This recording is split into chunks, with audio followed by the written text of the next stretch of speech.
বা আমার প্রশংসা করেছেন, তোমার নামও প্রশংসিত।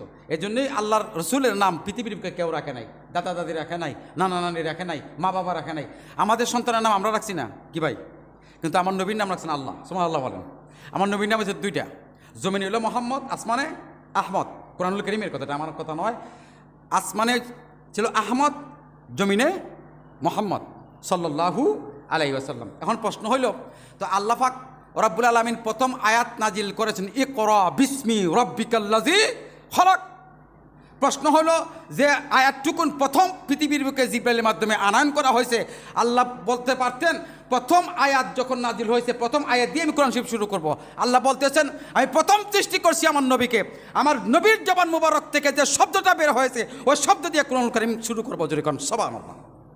আল্লাহ নবী বলছেন আলহামদুলিল্লাহ। ভাই এখন যদি বলেন হুজুর তাইলে আপনি বলতেছেন আলহামদুলিল্লাহ আল্লাহ